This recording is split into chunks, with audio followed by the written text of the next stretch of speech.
টাকা কেন লাগবে? টাকার এত প্রয়োজন কেন? কি এমন প্রয়োজন টাকায়? নাম্বার ওয়ান, হঠাৎ আপনার আব্বাজান অসুস্থ হয়ে গেল ভাইজান। দেখুন, এই মুহূর্তে আপনি কি করবেন? হঠাৎ আপনার আব্বা অসুস্থ হয়ে গেল, নগদ 20টা লক্ষ টাকার প্রয়োজন। ওই সময় আপনি কি করবেন? হঠাৎ আপনার আম্মা যান অসুস্থ হয়ে গেল, আপনি পরিবারের একমাত্র সন্তান, আপনার উপরে সবাই হাত করে তাকিয়ে থাকবে। ঠিক ওই সময় আপনি কি করবেন? আপনার কাছে একটা পয়সাও নাই, আপনি কোন দিকে যাবেন? টাকার কেন প্রয়োজন? টাকার কেন প্রয়োজন?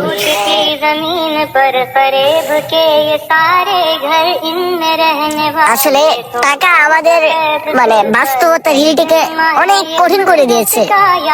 হঠাৎ একটা দুঃসংবাদ আসলো, 20-30 লক্ষ টাকার প্রয়োজন। ওই মুহূর্তে কি করবেন? টাকার কেন প্রয়োজন? এত টাকা দিয়ে কি হবে?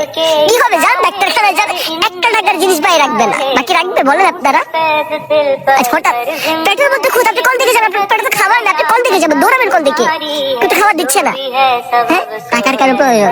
টাকার কেন প্রয়োজন? টাকার কেন প্রয়োজন? এত অল্প বয়সে টাকাটাকে কেন?